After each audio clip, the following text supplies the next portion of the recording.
of passion. And all the while I think of you.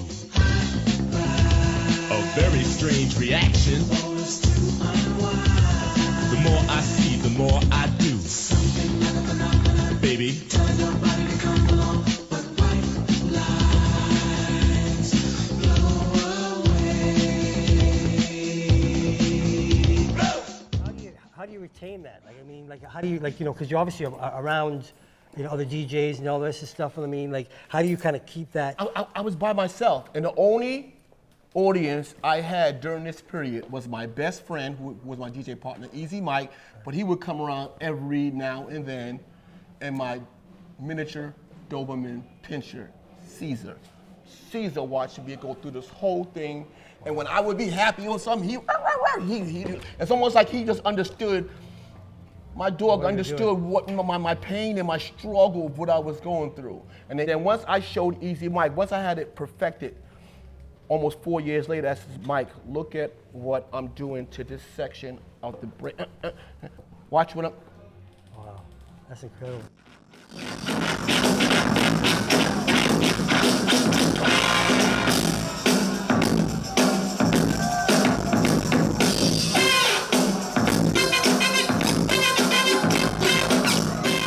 Perfect it, you take the craft and then you ultimately, you know, DJs, you know, take it to the crowd. And one of the toughest crowds, it gotta be New York. But like, the thing is for me, when I used to, as a kid, like I went to visit my father in the 70s in the Bronx around Tremont.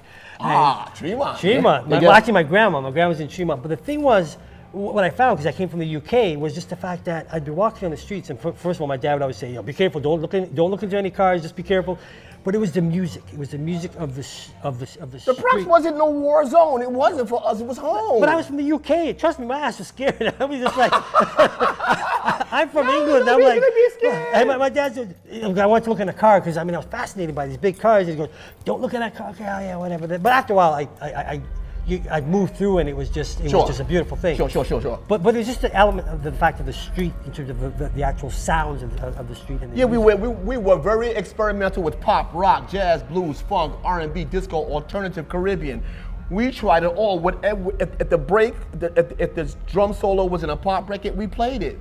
I just had to figure out a way to take it and go to the beat from pop, rock, jazz, blues, funk, R&B, Caribbean, disco, alternative. I had to figure out a way to make all these different tracks just one big song. And when I went to my nearest park to show people, I said to myself, I'm playing the most exciting part of all the genres of records, and I was hoping that people would be throwing their hands in the air, fucking partying the whole shit. People were just standing there. And I went home, and I gotta tell you, T, I went home and I cried for a week. I went over all my computations, and I was like, why aren't people losing their mind when I'm playing this way? But hindsight is they really didn't get it. So I had to start teaching people. Right. So I showed my partner, Easy Mike. He got it okay. I tried showing a couple other people. They didn't get it right. But then there was this little kid who was the little brother of my new DJ partner, Mean Gene. And I would take him in the room, because he was so little, I put a milk crate under him, and I would do it, and he would emulate. His name was Grand Wizard Theodore. You know, so he and Cowboy were probably the two most important people to show this style to the world, you know. And I tell you, I was hated because I was putting my fingertips, like I made the record dirty. Right. I made it sound horrible because I was moving it back and forth, you know, so I took a lot of bumps. A lot of things.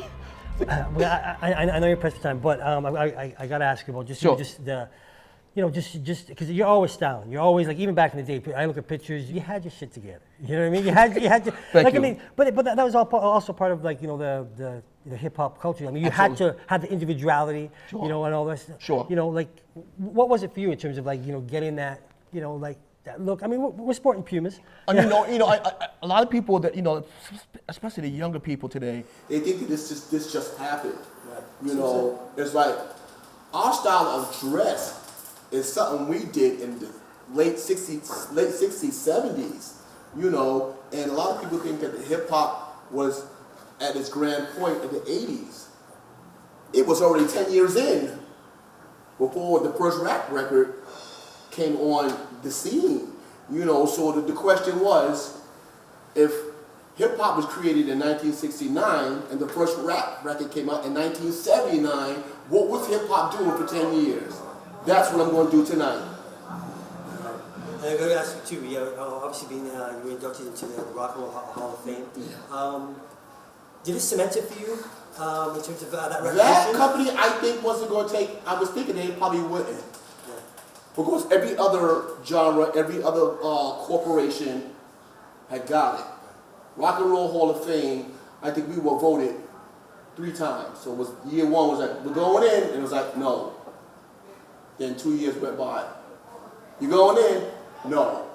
And then the 3rd time, I got a phone call from somebody on a Sunday night saying, the board has decided you're going to go in. And as of tomorrow, you will be on CNN, this and that and that. I'm looking at my phone like, is this dude, and how did you get my number? He says, never mind, you were voted in, and I got your number from a very, very special person. And at 6 o'clock in the morning on a Monday, my phone was ringing non-stop. Turn on CNN, turn on this, turn on that, turn on this and that, and then that. Hip hop went in. So that there was the cementing, not only for me and the boys, for hip hop as a whole, So now I tour so that people can understand that the diversity of hip hop comes from different sounds, is why it became such a worldwide phenomenon.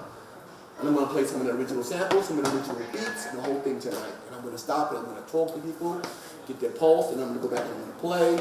So it's going to be something a little different tonight. Are you have you had the time to embrace your contribution or your continued contribution into hip hop? When I can walk down the streets and people say thank you, I'm embraced. When my peers say you should be awarded this. You know, sometimes I walk into this room that I have in my house and there's like 23 awards, you know, that says you matter. What you did mattered. I'm in. And I don't mean with the awards, I'm accepted by regular people. And that means more than anything.